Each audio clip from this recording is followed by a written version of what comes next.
नमस्कार साथियों, स्वागत है आप सभी लोगों का जर्नी टू आई स्पीसेस के यूट्यूब चैनल पर। आज वर्ष का पहला दिन है 1 जनवरी 2024 और मेरी तरफ से आप सभी लोगों को नव वर्ष की ढेर सारी शुभकामनाएं। मैं ईश्वर से प्रार्थना करता हूं कि आपका स्वास्थ्य अच्छा रहे, आपकी सोच सकारात्मक रहे, क्योंकि सकारात्मक सोच रहना अनिवार्य है। तभी हम अपने वो टारगेट को अचीव कर पाएंगे जिसके लिए हम लोगों ने बहुत सारी चीज़ों को त्याग दिया है, जो इतना त्याग कर हम लोग बैठे हुए हैं और मेहनत कर रहे हैं। ठीक है, तो आज इसी के साथ एक कोड देता हूँ। वो ये है कि संघर्ष की छाती पर बैठ के हमें मेहनत करनी पड़ेगी, उसके पहले काम नहीं बनेगा। ठीक है, और दूसरी बात ये है कि सकारात्मक सोच का होना बहुत ज़रूरी है, अनिवार्य है यूँ कहूँ, क्योंकि जिस प्रकार से हम सकारात्मक विचारों को प्रकृति में संचार करते हैं, प्रकृति में भेजते हैं, ठीक उसी प्रकार और उसी मात्रा में प्रकृति सकारात्मक सोच को हमें भेजती है। ठीक है, अगर हम सकारात्मक सोचेंगे तो उतनी ही सकारात्मक मात्रा में प्रकृति हमें ऊर्जा देगी, एनर्जी देगी। इसलिए सोच का पॉजिटिव होना बहुत ज़रूरी है।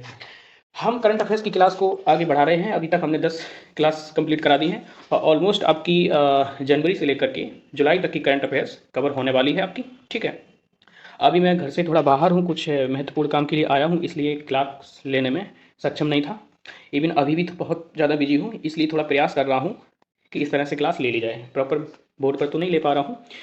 ठीक है, और कुछ वन लाइनर फैक्ट्स छूटे हुए थे जो कि बहुत महत्वपूर्ण है।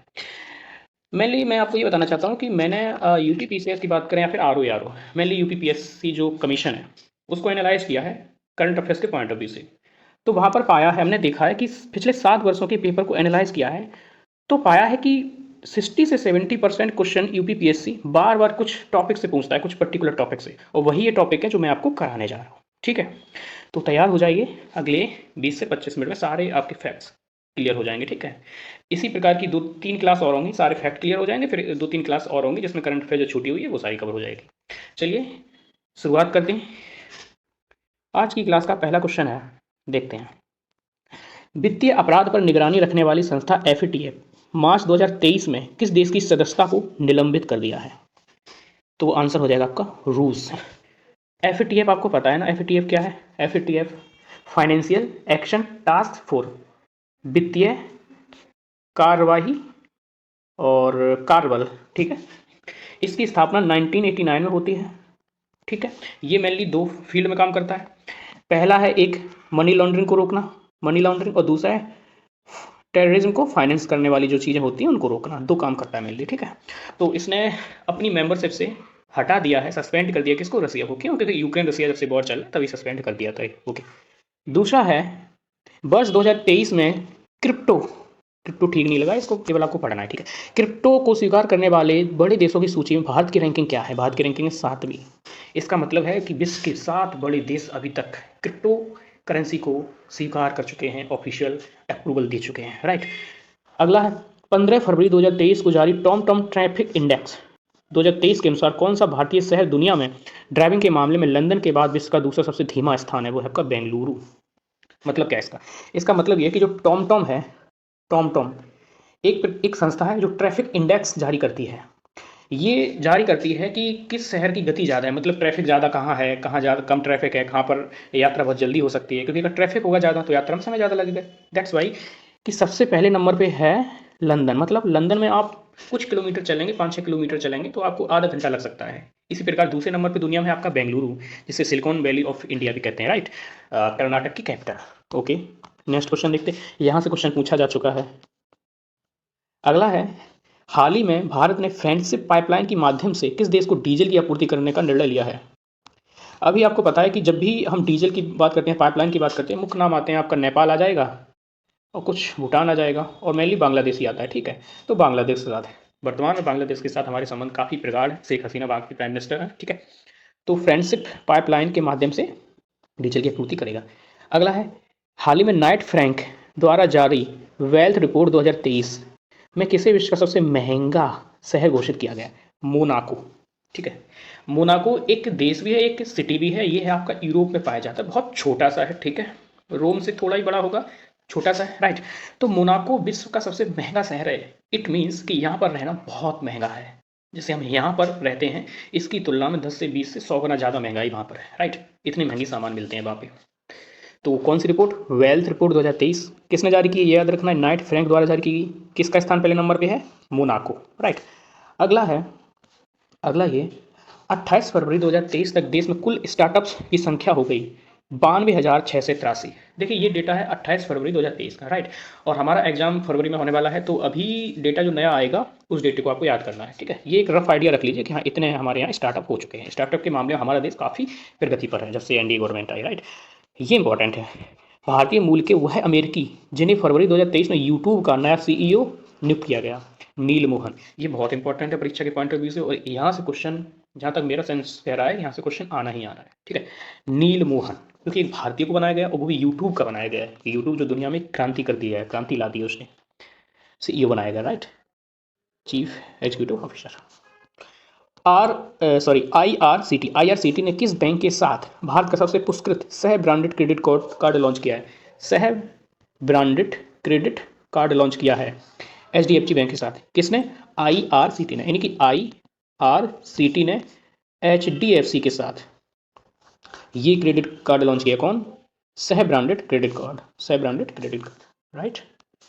ये इतने छोटे फॉन्ट आ रहे हैं, थोड़ा सा बड़ा कर लेते हैं तो थोड़ा आसान लगेगा, अच्छा लगेगा। ओके, अगला क्वेश्चन है, हाल ही में रेलवे और दूरसंचार मंत्री अश्विनी वैष्णव ने भारत में कब तक बुलेट ट्रेन चलाने की घोषणा की है? तो अगस्त 2026 तक उन्होंने कहा है कि हम यहाँ पर बुलेट ट्रेन चला देंगे, ठीक है, बुलेट ट्रेन चला देंगे। अगस्त 2026 तक बुलेट ट्रेन चला देंगे। सबसे पहले जो रेलवे मंत्रालय है या फिर दूरसंचार मंत्रालय है, इसका मंत्री कौन है? अश्विनी वैष्णव, ये इंपॉर्टेंट है। दूसरा, कब तक चलाने की बात कही इन्होंने? अगस्त 2026 तक। अब अगस्त मत याद रखिए, 2026 याद रखिए, यानी 2024 चल रहा है, एक 25 और 26 तक, यानी अगले 2 से 2.5 वर्षों में चला देंगे, राइट। बुलेट ट्रेन कहाँ से कहाँ चलाई जा रही है? तो अहमदाबाद से लेकर के मुंबई जा रही है। कब से प्रोजेक्ट लॉन्च हुआ है ये देख लीजिएगा। ये आपका जो प्रोजेक्ट है, वो लॉन्च हुआ है 2017 में। किसके सहयोग से बन रही है? तो जापान के सहयोग से बन रही है। यहाँ तक कि ऋण भी सारा जापान ही वहन कर रहा है, दे रहा है। ओके, ठीक है। अगला है, अंतर्राष्ट्रीय आर्थिक शोध पत्रिका सेंट्रल बैंकिंग द्वारा 2023 के लिए किसे गवर्नर ऑफ द ईयर घोषित किया गया है। देखिए मेनली आप सोच सकते हैं कि आप कहेंगे कि आप इतना ज़्यादा एक्सप्लेन क्यों कर रहे हैं, आप केवल बता दीजिए, हम याद कर लेंगे। हम इसलिए एक्सप्लेन कर रहे हैं कि ताकि चीज़ें आपको याद रहें। ज़्यादा नहीं, 10 से 15 मिनट क्लास ज़्यादा बढ़ जाएगी, उसकी ड्यूरेशन बढ़ जाएगी, लेकिन आपको याद तो हो जाएंगी। फाइनली हमारा गोल तो यही है ना कि हमें ये चीज़ें याद करनी है, ये आसानी से याद नहीं होती हैं, तो कुछ कहानी के माध्यम से कुछ ऐसे जोड़ेंगे तो याद हो जाएंगे। एक अंतर्राष्ट्रीय शोध पत्रिका आती है, उसका नाम है सेंट्रल बैंकिंग। इसने गवर्नर ऑफ द ईयर घोषित किया। किसको घोषित किया? हमारी आरबीआई के जो गवर्नर है शक्तिकांत दास, हिस्ट्री के प्रोफेसर, आरबीआई के गवर्नर शक्तिकांत दास। देखिए दुनिया में 200 से अधिक, लगभग 200 देश मान सकते हैं, ठीक है। यूएनओ की बात करें तो उसके अकॉर्डिंग 193 हैं, क्योंकि उसके उतने उसके मेंबर हैं, ओके। तो हर एक देश में बैंकिंग व्यवस्था होती है, उसमें एक शीर्ष बैंक होता है, नियामक रेगुलेटर होता है, जो वहाँ का केंद्रीय बैंक होता है, हमारे का केंद्रीय बैंक आरबीआई है, और उस बैंक का एक गवर्नर होता है। तो ये जो शोध पत्रिका है सेंट्रल बैंकिंग, किसी ना किसी देश के गवर्नर को गवर्नर ऑफ द ईयर का पुरस्कार देती है, जो अच्छा काम किया है जिसने, इसलिए, ठीक है। तो इस बार शक्तिकांत दास को मिला। ये बहुत इंपॉर्टेंट क्वेश्चन है। इस प्रकार के क्वेश्चन होते हैं जिनसे देखते ही लग जाता है कि ये क्वेश्चन आना ही आना है। भले ही यूपीपीसीएस में आए तो आर आ जाएगा, आर नहीं आया तो यूपीपीसीएस आ जाएगा, और इन केस ऑफ दोनों नहीं आया तो बीपीएस या अन्य कोई एग्जाम उसमें आ जाएगा, लेकिन आना जरूर है इस प्रकार के क्वेश्चन। अगला क्वेश्चन है, प्रधानमंत्री नरेंद्र मोदी ने 18 मार्च 2023 को कहां पर ग्लोबल मिलेट्स श्री अन्न का सम्मेलन उद्घाटन किया? नई दिल्ली में। देखिए जो मिलेट्स है ना, मिलेट्स को श्री अन्न भी कहते हैं, श्री अन्न, ठीक है। और इन्होंने कहाँ उद्घाटन किया? नई दिल्ली में किया। इसी पर इन्होंने एक गाना लिखा था, अबेंडेंस इन मिलेट्स, है ना, अबेंडेंस इन मिलेट गाना लिखा था। और ये लिखा था जो ग्रैमी पुरस्कार विजेता है फाल्गु शाह या फाल्गुनी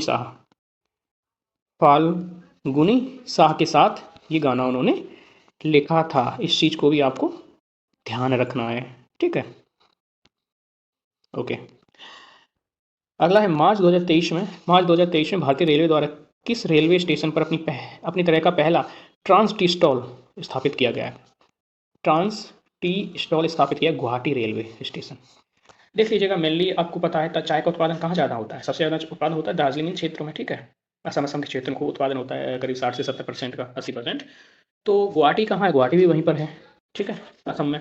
तो गुवाहाटी का रेलवे स्टेशन है, पूर्वोत्तर का सबसे बड़ा रेलवे स्टेशन, तो ट्रांस टी स्टॉल स्थापित किया है। ऐसे कैसे याद रखेंगे? तो टी तो उधर होती है, और ट्रांस की बात करें तो इसका मतलब पार मतलब जैसे कि म्यांमार और इंडिया है, तो इसे कोई बीच की चीज़ है, वहाँ से जो पार कर रहे हैं उसे पार कह देते हैं, ठीक है। तो गुवाहाटी रेलवे स्टेशन। ओके। अगला, आईफोन बनाने वाली कंपनी फॉक्सकॉन है। ये हाल ही में भारत के किस राज्य में $1 अरब का निवेश करने की घोषणा की है? कर्नाटक में। ठीक है। पहले आप ध्यान रखिए कि आईफोन बनाने वाली कंपनी कौन है, उसका नाम है फॉक्सकॉन। उसने हाल ही में घोषणा की है कि हम $1 बिलियन का इन्वेस्ट करेंगे। इन्वेस्ट कहाँ करेंगे? कर्नाटक में। क्यों? क्योंकि कर्नाटक की राजधानी है बेंगलुरु। बेंगलुरु कहते हैं सिलिकॉन वैली ऑफ इंडिया, यानी कि सिलिकॉन वैली अमेरिका में है। ठीक है, उसका एक शहर ही है, उसी के नाम से ये है, क्योंकि यहाँ पर यही सारे काम होता है, सॉफ्टवेयर इन सब चीज़ों का। तो मेनली जो कंपनी मोबाइल की यहीं पर इन्वेस्ट करती है, क्योंकि ये वहाँ का एक मास लेवल पर प्रोडक्शन करता है कर्नाटक का। ठीक है, तो वहाँ पर निवेश करने की घोषणा की है। अगला है क्रोएशिया। क्रोएशिया स्थित खाद्य guide website Taste Atlas Taste Atlas द्वारा हाल ही में जारी दुनिया के शीर्ष 50 सबसे रेटेड सैंडविच सूची में पहला स्थान किसका आया है? टॉम्बिक सैंडविच तुर्की। याद हुआ क्या मैंने बोला? नहीं हुआ? ठीक है, दोबारा बताते हैं। देखिए, क्रोएशिया एक देश है जो कि यूरोप का एक देश है। ठीक, क्रोएशिया यूरोप का एक देश है। इसके ही देश में एक संस्था है जो एक वेबसाइट को चलाती है, वो है खाद्य गाइड वेबसाइट। खाद्य गाइड वेबसाइट, उसका नाम क्या है? Taste Atlas. ठीक है, टेस्ट एटलस। यानी कि ये करती है दुनिया की जो बहुत अच्छी अच्छी चीज़ें होती हैं खाने पीने की, उनकी रैंकिंग के हिसाब से उनको अरेंज करती है, कौन सबसे ज़्यादा है, कौन पहले नंबर पे, कौन लास्ट नंबर पे, इन सब चीज़ों की। तो दुनिया के उसने 50 सर्वश्रेष्ठ रेटेड सैंडविच की सूची बनाई। रेटेड जो दुनिया की सर्वश्रेष्ठ 50 जो सैंडविच होते हैं उनकी सूची बनाई, उसमें पहले स्थान पर आया है तुर्की का एक है। तुर्की का एक सैंडविच है, उसका नाम है टॉम्बिक सैंडविच। टॉम्बिक सैंडविच है तुर्की का। जैसे अब तुर्की का नाम क्या हो गया, ये भी पूछा जाता। तुर्की है।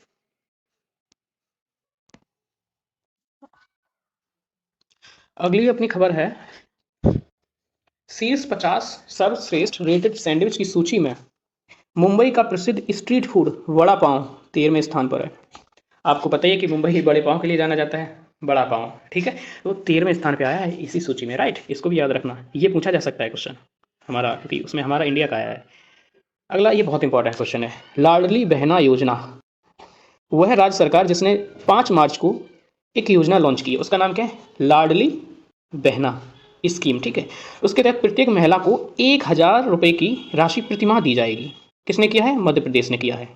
ठीक है, और इवन मध्य प्रदेश ने में जो एनडीए गवर्नमेंट है उसने चुनाव भी इसी मुद्दे पर लड़ा था कि इस राशि को थोड़ा और हम वृद्धि करेंगे, 500 रुपये कुछ करके था, और वो जीत भी गए। खैर, वो हमारे लिए इंपॉर्टेंट नहीं है, हमारे लिए इंपॉर्टेंट ये है, यहाँ से क्वेश्चन क्या आएगा? पहला तो ये कि लाडली बहना स्कीम किस राज्य की है?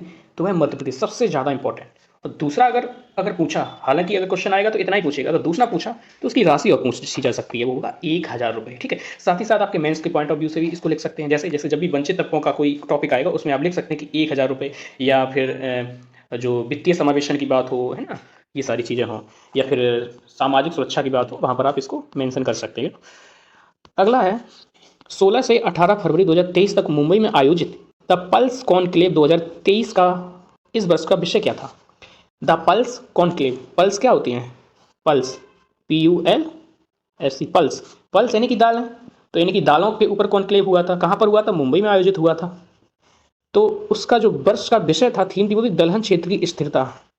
आपको पता है कि वर्तमान की गवर्नमेंट मोटे अनाजों पर बहुत ज़्यादा जोर दे रही है कि मोटे अनाजों का न सिर्फ उत्पादन किया जाए लार्ज स्केल पे, बल्कि उनका उपभोग भी किया जाए। ठीक है, क्योंकि स्वास्थ्य के पॉइंट ऑफ व्यू से बहुत ज़्यादा जरूरी होते हैं। ठीक है, तो सबसे पहले याद रखना था, पल्स कॉन्क्लेव 2023 कहाँ आयोजन हुआ? मुंबई में आयोजन हुआ। इसका विषय क्या था, थीम क्या थी? तो दलहन क्षेत्र की स्थिरता थीम थी। ओके, अगला देखते हैं, ये है FAME 2 स्कीम। एक FAME 1 थी, अब FAME 2 स्कीम आ गई। FAME 2 योजना के तहत सब्सिडी प्राप्त करने वाले सभी खंडों में इलेक्ट्रिक वाहनों EV की बिक्री के मामले में कौन सा राज्य शीर्ष पर है? यानी कि महाराष्ट्र। मतलब क्या? मतलब ये जो FAME 2 स्कीम आई है उसके तहत जो भी इलेक्ट्रिक वाहन है, जो विद्युत बिजली से चलने वाले जो वाहन है, जैसे चाहे वो बस है, कार है, ठीक है, ऑटो है, एक्सेट्रा, तो इस बात पे जोर दिया जा रहा है ये सब बिजली से चलाएं, ताकि हम क्लाइमेट चेंज को होने से रोक सकें। ठीक है, तो सबसे ज़्यादा इलेक्ट्रिक वाहनों की बिक्री करने वाला राज्य कौन है? तो वह महाराष्ट्र। महाराष्ट्र में बहुत बिक्री हुई है। ठीक है, तो महाराष्ट्र एक बहुत बड़ा राज्य है, तो वहाँ पर खूब ऑटो भी चलते हैं। अगला है फोन पे और बोस्टन कंसल्टेंसी ग्रुप की मार्च 2023 में जारी एक रिपोर्ट के अनुसार भारत का डिजिटल भुगतान बाजार 2026 तक $3 ट्रिलियन से बढ़कर कितना ट्रिलियन डॉलर का हो जाएगा? तो वो है आपका $10 ट्रिलियन। $10 ट्रिलियन का हो जाएगा। राइट, अगला है, ये इंपॉर्टेंट है, इसको याद कर लीजिएगा।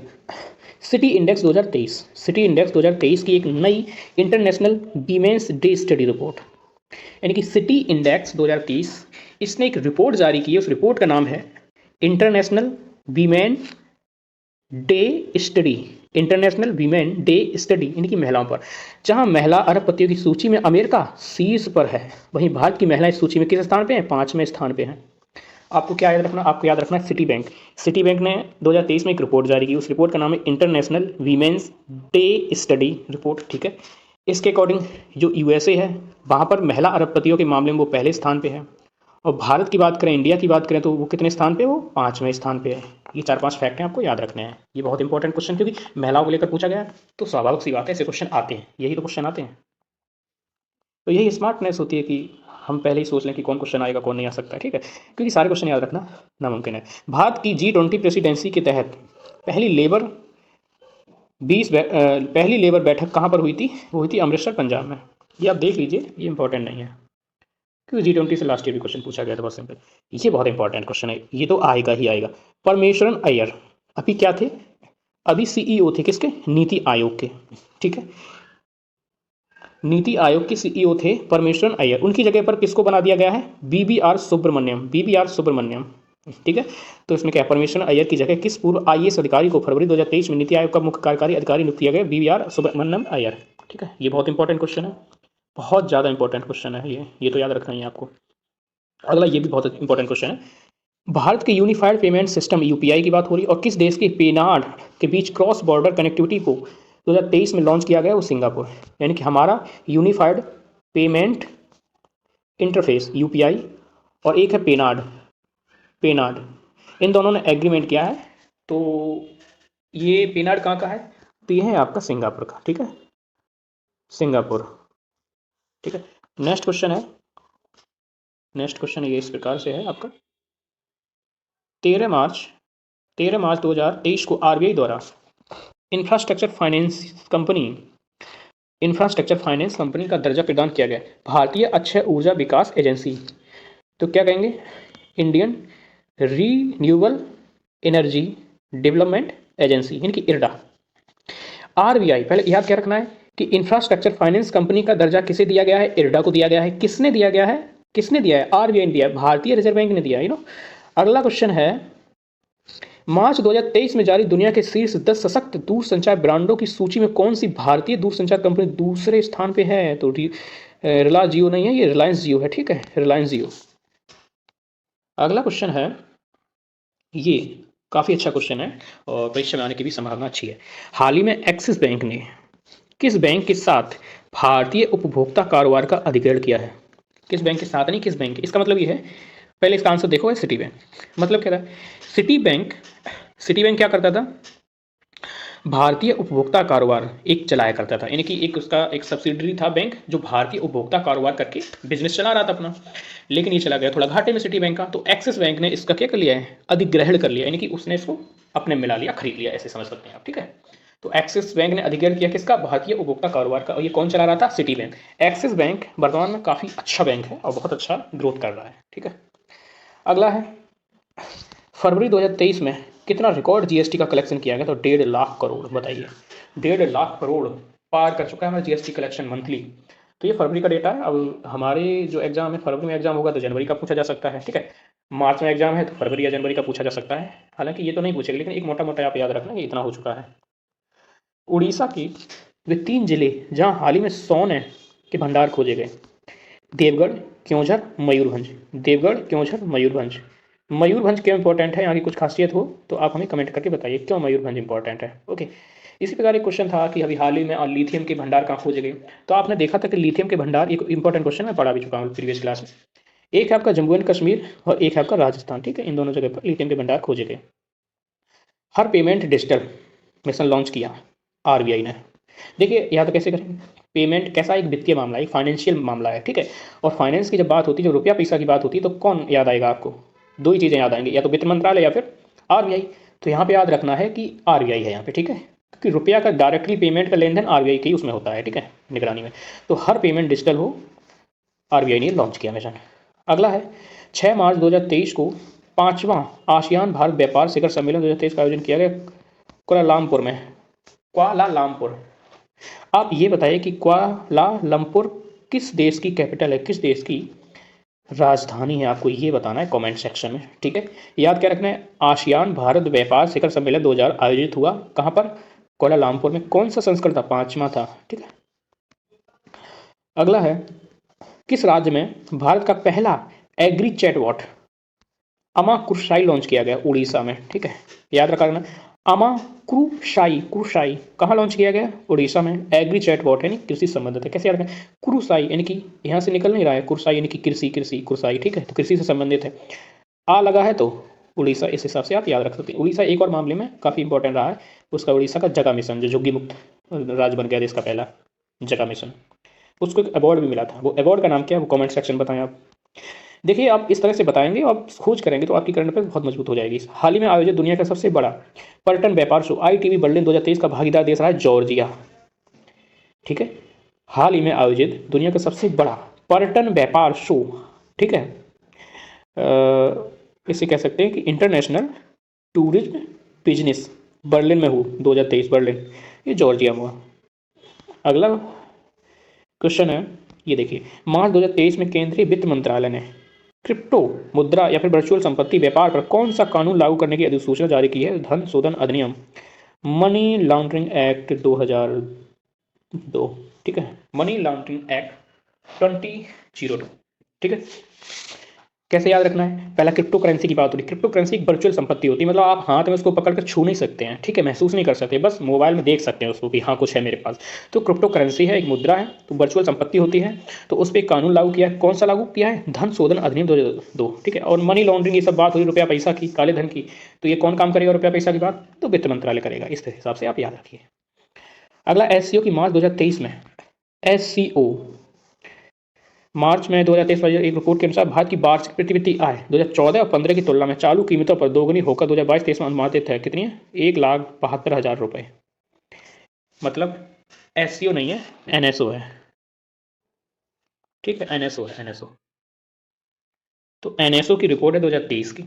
उसने कहा है कि भारत की जो पर कैपिटा इनकम है, प्रति व्यक्ति आय 2014-15 की तुलना में चालू कीमतों पर 2 गुनी हो गई है, ठीक है। अब ये चालू कीमतों बता रहे हैं, करंट प्राइस, उसमें तो इन्फ्लेशन वगैरह भी होती है, तो फिर कैसे काम चलेगा। अगला है, विश्व बैंक ने हाल ही में भारत के किस क्षेत्र को सहयोग देने के लिए $1 बिलियन का ऋण दिया है, स्वास्थ्य क्षेत्र। मतलब कि वर्ल्ड बैंक ने भारत के हेल्थ सेक्टर को प्रमोट करने के लिए, बूस्ट करने के लिए, बढ़ावा देने के लिए $1 बिलियन, ठीक है, $1 बिलियन का ऋण दिया है। फरवरी 2023 में टाटा समूह के स्वामित्व वाली कंपनी एयर इंडिया विमानन क्षेत्र के अब तक के सबसे बड़े सौदे के अंतर्गत $17 अरब की कीमत से कितने विमानों का ऑर्डर बुक किया है, तो 4 से 70 विमान। पहला, एयर इंडिया कंपनी किसकी है, टाटा समूह में है, टाटा समूह जो टाटा ग्रुप है ना, टाटा ग्रुप है, उसकी कंपनी है एयर इंडिया। इसने क्या किया, विमान क्षेत्र के अब तक सबसे बड़े सौदे के अंतर्गत $17 अरब की कीमत से कितने विमानों का ऑर्डर बुक किया है, 4 से 70। ये क्वेश्चन आ सकता है क्योंकि ये काफ़ी चर्चे में है। हाल ही में RBI ने किस ई-कॉमर्स कंपनी पर 3.06 करोड़ रुपए का जुर्माना लगाया, अमेजन पेपर, अमेजन पेपर। मतलब ये जो व्यापारिक अनैतिकता होता है ना, आपने एथिक्स पढ़ा होगा, व्यापार नैतिकता या अनैतिकता, उसी में ये संलिप्त रहती हैं, तो इस पर जुर्माना लगाया गया। आपसे ये नहीं पूछा जाएगा कि कितने रुपए का लगाया, आपसे ये पूछा जाएगा किस पे लगाया, अमेजन पे, भारत पे दे दिया जाएगा, ठीक है, और शॉपी या कुछ और भी दे दिया जाएगा, तो अमेजन पे, ठीक है। वॉलमार्ट भी बहुत ऐसी कुख्यात है, एक चर्चे में रहती है। अगला है, मार्च 2023 में भारत ने किस देश के साथ लिथियम और कोबाल्ट जैसे महत्वपूर्ण खनिजों में निवेश के लिए समझौते पर हस्ताक्षर किया, ऑस्ट्रेलिया। यानी कि भारत सरकार ने एक एग्रीमेंट किया है, किस किस देश के साथ एग्रीमेंट किया, ऑस्ट्रेलिया के साथ एग्रीमेंट किया है। यानी कि भारत सरकार और ऑस्ट्रेलिया सरकार ने एक एग्रीमेंट किया है, किस चीज़ पर, खनिजों पर लेकर, मिनरल्स को लेकर। कौन से मिनरल्स, कोबाल्ट और लिथियम। आपको पता है कि लिथियम कितना इंपॉर्टेंट है, अगर लिथियम नहीं है तो मोबाइल का कोई मतलब नहीं है, लैपटॉप का कोई मतलब नहीं है, इलेक्ट्रिक व्हीकल्स का कोई मतलब नहीं है, ठीक है, क्योंकि इनकी बैटरी जो होती है लिथियम आयन बैटरी, इन्हीं से इनका उत्पादन किया जाता है, और लिथियम हमारे पास नहीं है, चाइना की मोनोपोली है लिथियम में, ऐसे मान सकते हैं, ठीक है। तो हालांकि अभी खोज भी हुई थी, हमने क्या बताया, राजस्थान में और जम्मू कश्मीर में 2 लिथियम के भंडार पाए गए हैं। अगला है, ये हमने फैक्ट पूरे किए। इस अगला सेक्शन आ रहा है पुरस्कारों का। पुरस्कारों के अंतर्गत पहले मैं आपको बता दूं कि जितने भी पुरस्कार से संबंधित ये वन लाइनर थे, इसमें सारे हमने कवर कराए हैं, ठीक है, सारे हमने लिए हुए हैं। इनको बस आपको याद कर लेना है, रट लो कैसे भी। रटना एक बुरी चीज़ मानी जाती है, लेकिन करंट अफेयर्स के सेंस में या फिर अन्य प्रकार से भी इंपॉर्टेंट होता है। ठीक है, हालांकि कंसेप्ट आपका अच्छा होना चाहिए, तो रटना की पावर अच्छी है तो बहुत अच्छी बात है। और केवल रटने से तो काम नहीं चलेगा, लेकिन हाँ ये तो रटना ही पड़ेगा आपको। श्रीलंकाई मूल की वह ऑस्ट्रेलियाई लेखिका जिन्हें उनके उपन्यास चाय टाइम एट सिनामन गार्डन्स के लिए 2023 के लिए माइल्स फ्रैंकलिन साहित्यिक पुरस्कार से सम्मानित किया गया शंकरी चंद्रन, याद हुआ नहीं हुआ बता। देखिए, एक लेखक है, उन्होंने एक उपन्यास लिखा है। उपन्यास का नाम क्या है? चाय टाइम, चाय टाइम एट सिनामन गार्डन्स। यानी कि सिनामन एक गार्डन है, एक बगीचा है, वहां पर चाय की बात हो रही। चाय टाइम एट सिनामन गार्डन्स, इन्होंने उपन्यास लिखा है। ठीक है, उसके लिए इनको एक साहित्यिक पुरस्कार मिला है लिटरेचर के क्षेत्र में। उस पुरस्कार का नाम है माइल्स फ्रैंकलिन है। ठीक है, माइल्स फ्रैंकलिन है। ठीक है, ये कहाँ की हैं? श्रीलंका मूल की हैं। इनका नाम क्या है? शंकरी चंद्रन है। इस हिसाब से याद किया करिए, आपको याद हो जाएगा। ठीक है, अगला है, हाल ही में किस लेखक को प्रतिष्ठित पेन पिंटर अवार्ड 2023 से सम्मानित किया गया? माइकल रोजेन को। माइकल रोजेन को पेन और पिंटर माइकल रोजेन को दिया गया है। ठीक है, क्या है? ये एक राइटर है। अगला है, बॉलीवुड अभिनेता जिन्हें 11 अगस्त 2023 को मेलबर्न के 14वें भारतीय फिल्म महोत्सव के वार्षिक पुरस्कार समारोह में भारतीय सिनेमा के राइजिंग ग्लोबल सुपरस्टार पुरस्कार से सम्मानित किया गया है। कौन हो सकते हैं? कार्तिक आर्यन। ठीक है, कार्तिक आर्यन। मतलब ये है, देखिएगा, ये बॉलीवुड अभिनेता है कार्तिक आर्यन। ठीक है, इनकी फिल्में आपने देखी होंगी, जो भी नाटक वाटक बनाते हैं, हमने नहीं देखा। 14वां भारतीय फिल्म महोत्सव था। ठीक है, 14वां भारतीय फिल्म महोत्सव था। कहाँ था? मेलबर्न में। और मेलबर्न कहाँ पड़ता है आपका ऑस्ट्रेलिया में पड़ता है। इनको एक पुरस्कार दिया गया राइजिंग ग्लोबल सुपरस्टार। इसका मतलब होता है जो वैश्विक सुपरस्टार, उभरते हुए वैश्विक सुपरस्टार होते हैं, उनको दिया जाता है। तो इनको ये दिया गया कार्तिक आर्यन को। ठीक है, अगला है, हाल ही में महाराष्ट्र सरकार ने किस दिग्गज उद्योगपति को राज्य के पहले उद्योग रत्न पुरस्कार से सम्मानित किया? उद्योग रत्न की बात कर रहे हैं, टाटा सन्स के मानद चेयरमैन रतन टाटा को। यानी कि जब भी आप भी जानते हैं, अगर आपने शुरुआत ही की है तो शायद आप ना जाने, लेकिन जो भी यूपीएससी या पीसीएस के फील्ड में सब लोग इनको जानते हैं आमतौर पे, कि इंडस्ट्री की जब भी बात आती है, उद्योग की जब बात आती है, तो एक ही हमारे लोगों की जगह पे नाम होता है रतन टाटा। रतन टाटा, और एक इतना भरोसेमंद प्रोडक्ट है, एक ब्रांड है कि कोई भी इस पर शक नहीं कर सकता है। ठीक है, तो रतन टाटा, तो उद्योग का रत्न पुरस्कार इनको दिया है रतन टाटा को। ठीक है, किसने दिया है? महाराष्ट्र ने दिया है। ठीक है, ये क्वेश्चन पूछा जा सकता है, बहुत इंपॉर्टेंट है। एक ही क्वेश्चन इंपॉर्टेंट, वह साहित्यकार, लिटरेचर जो लिखने वाले हैं, साहित्यकार जिन्हें हाल ही में 57वें ज्ञानपीठ पुरस्कार से सम्मानित किया गया, दामोदर माउजू, नॉट माउजी, ओके, माउजू। यानी कि ज्ञानपीठ पुरस्कार दिया गया है किसे? दामोदर माउजी। ठीक है, कौन सा दिया गया? 57वां दिया गया है। अब ऑस्कर से आ रहा है एक प्रश्न, ऑस्कर, ये बहुत इंपॉर्टेंट है, इससे क्वेश्चन पूछा जा चुका है। ऑस्कर, इससे तो आई थिंक 2023 के यूपी पीसीएस के प्रीलिम्स में पूछा गया था। ऑस्कर पुरस्कार विजेता documentary the elephant whispers, Oscar पुरस्कार विजेता डॉक्यूमेंट्री द एलिफेंट विस्पर्स की निर्देशक कार्तिक गुंजाविल्स को किस देश ने हाल ही में हाथी परिवार पर्यावरण पुरस्कार से सम्मानित किया? यूके ने। मतलब हाथी परिवार पर्यावरण पुरस्कार यूके ने, मतलब इन्होंने एक डॉक्यूमेंट्री बनाई थी हाथियों के बचाव पर लेकर, हाथियों पर, उसका नाम था द एलिफेंट विस्पर्स। ठीक है, पुरस्कार दिया यूके ने। कौन सा दिया? हाथी परिवार पर्यावरण पुरस्कार। किसे दिया? कार्तिक गुंजाविल्स को। ठीक है, अगला है, हाल कितना समय हो गया? 35 मिनट, थोड़ा सा और रह गया। हाल ही में किस कंपनी को golden peacock environment management award 2023 सम्मानित किया गया? Adani transmission limited, Adani transmission limited. ठीक है, हाल ही में किस कंपनी को golden peacock environment management award 2023 से सम्मानित किया गया? Adani transmission limited. ठीक है, ATL। राष्ट्रपति द्रौपदी मुर्मू को 5 जून 2023 को किस देश के सर्वोच्च नागरिक सम्मान grand order of the chain of the yellow star सम्मानित किए गए? सूरीनाम। अभी हाल ही में राष्ट्रपति की सूरीनाम यात्रा हुई थी। ठीक है, राष्ट्रपति की सूरीनाम यात्रा हुई थी, और उस दौरान इनको एक अवार्ड दिया गया। वहाँ का सर्वोच्च अवार्ड है, नागरिक सम्मान है, वो क्या है? Grand order of the chain of the yellow star. अगला है, वह यूरोपीय देश जिसने 13 जुलाई 2023 को भारत के प्रधानमंत्री नरेंद्र मोदी को अपने देश के सर्वोच्च सम्मान Grand Cross of the Legion of Honour से सम्मानित किया? फ्रांस ने। फ्रांस में बेस्टिल डे था। आपको बताया कि 1779 में फ्रांसीसी क्रांति स्टार्ट होती है। वहीं पर जो बास्तिल, जो एक किला था, जो जेल था जहाँ पर राजनीतिक बंदियों कैदियों को रखा जाता था, तो उसको गिरा दिया था।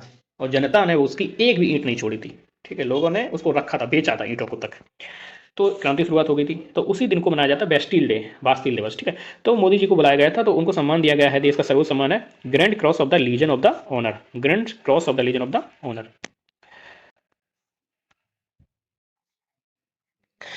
चलिए ठीक है, आज की क्लास थोड़ा ज़्यादा लंबी हुई जा रही है, इसलिए हम अगली क्लास में ही इसको कंटिन्यू करते हैं। ठीक है, क्लास पसंद आए तो लाइक करें, शेयर करें, सब्सक्राइब करें। ये हमारा टेलीग्राम चैनल है, journey to I S P C S, इसको भी ज्वाइन करें। जितने भी नोटिफिकेशन आपको सब मिलते रहेंगे, वहाँ पे सारे वीडियोस मिलते रहेंगे करंट अफेयर्स के। और जो P C S R O का है, बहुत कम समय रह गया है, फरवरी में एग्जाम है, तो बहुत जल्दी करंट अफेयर्स हमें कवर करनी है। तो आने वाले 10-15 दिन में सारी करंट अफेयर्स कवर कर लेंगे जनवरी तक की। ठीक है, तो मिलते हैं अगली क्लास में। Thank you, all the best. एक बार फिर आप सभी को नए वर्ष की ढेर सारी शुभकामनाएं। All the best.